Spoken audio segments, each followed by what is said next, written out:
Hello everyone, আমি পূজা। আমার নতুন একটা ব্লগে আপনাদের অনেক অনেক স্বাগত। আশা করি সকলেই খুব ভালো আছেন আর আমিও খুব ভালো আছি। বহুদিন পর আপনাদের সাথে একটা ব্লগ শেয়ার করছি। যদিও বা ব্লগটা করেছিলাম আমি প্রায় 2 মাস আগে, 2 মাস বলা যায় তারও বেশি হতে পারে। আমি বেরিয়ে পড়েছিলাম বাবা মাকে সাথে নিয়ে প্রথমবারের জন্য তারাপীঠের উদ্দেশ্যে। আমাদের যাত্রা শুরু হয়েছিল 12টার সময় আর শেষ হয়েছিল সন্ধ্যে 7টায়। এই যে এখানে আমার বোন বসে রয়েছে, আবার কাকার মেয়েরাও বসে রয়েছে সব। আর অপরদিকে বসেছিল আমার বাবা আর মা দুজন মিলে। আর একটা কথা বলি, প্রথমবার বলার কারণ হচ্ছে কারণ আমার বাবা ছুটি থাকতো না কাজে, সেজন্য প্রথম ছুটি নিয়ে একদিনের জন্য আমরা গিয়েছিলাম তারাপীঠে। এর মধ্যে সবাই মিলে বেশ মজা করে আমাদের জার্নিটা শেষ করেছিলাম রামপুরহাট স্টেশনে। সেখান থেকে গাড়ি বুক করে আমরা চলে গিয়েছিলাম হোটেলে। হোটেল থেকে আবার সবাই একটুখানি জামা কাপড় চেঞ্জ করে হাত মুখ ধুয়ে নিয়ে আমরা বেরিয়ে পড়েছিলাম মায়ের মন্দিরের উদ্দেশ্যে, যদি সন্ধ্যা আরতিটা দেখতে পাই। যদিও বা রাস্তায় শুনতে পেলাম যে সন্ধ্যা আরতি হয়ে গেছে। আমাদের যেতে যেতে বেশ খানিকটা লেটই হয়ে গিয়েছিল, কারণ 7টার সময় গাড়ি থেকে নামার পর এখানে আস্তে আস্তে অনেকটাই সন্ধে হয়ে গেছিল। তো দেখুন আমার বাবাকে আগে আগে চলে যাচ্ছে, এগিয়ে যায়, উনি আর পেছন দিকে তাকায় না যে কোন মানুষটা কোথায় আছে না আছে।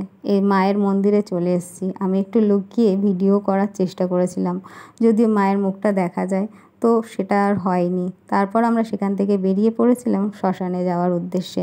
যদিও সেদিনকে অমাবস্যা ছিল বলে মা বাবা কেউই যেতে চাইছিল না, তাও দোকানের এদিক ওদিক দেখে তারপর আমরা চলে এসেছিলাম একটা খাবারের দোকানে। সেখানে রাতের খাবারটা আমরা সবাই মিলে খেয়ে নিয়ে তারপর আবার পরের দিন ভোরবেলা বেরিয়ে পড়েছিলাম পুজো দেওয়ার উদ্দেশ্যে। যদিও বা আমরা একদিনের জন্য এসেছি, সেই জন্য তাড়াতাড়ি আমরা চলে গেছিলাম পুজো দিতে, কারণ আমাদের আবার দুপুরবেলা গাড়ি ধরতে হতো।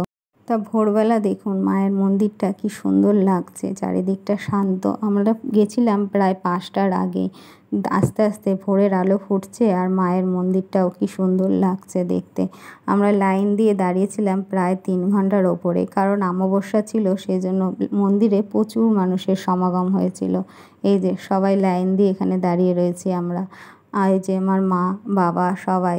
আমরা প্রায় লাইনে দাঁড়িয়েছিলাম 3 ঘন্টারও বেশিও সময় ধরে, কারণ অমাবস্যা ছিল বলে মন্দিরে একটু বেশি মানুষেরই সমাগম হয়েছিল।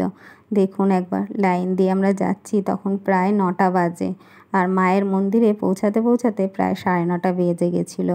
তারপর মায়ের দর্শন করে ভালো মতো পুজো দিয়ে তারপর আমরা প্রসাদগুলোকে ভালো করে গুছিয়ে নিয়েছিলাম, কারণ আমাদের আবার ট্রেন ধরতে হবে, সেই জন্য। তারপর আমরা সেখান থেকে বেরিয়ে একটা খাবারের দোকানে গিয়েছিলাম। তার আগে আমরা একটুখানি ঠাকুরের কিছু জিনিসও কিনে নিয়েছিলাম মা মেয়ে মিলে। আর বাবারা তখন, বাবা আমার বোন সবাই মিলে খাবারের দোকানে পৌঁছে গিয়েছিল। সে এক কাণ্ড, আর কি বলা যায়। তাই দেখুন আমরা কিছু ঠাকুরের জিনিস কিনেছিলাম। তারপর সেখান থেকে মায়ের মন্দিরে দর্শন করে আবার আমরা বেরিয়ে পড়েছিলাম গাড়ি ধরার উদ্দেশ্যে। গাড়ির জন্য ওয়েট করছি এখানে আমরা সবাই মিলে বসে। তারপর আর কি বলবো, সবাই মিলে আবার গাড়িতে উঠে পড়লাম। দেখুন একবার সবার অবস্থা, যেহেতু আমাদের একদিনের জার্নি ছিল, সবাই খুব ক্লান্ত হয়ে পড়েছে। সে আর বলতে, দেখুন সবাই ঘুমে ঢলছে। আমার কথা আর কি বলবো, আমারও অবস্থা খুবই খারাপ।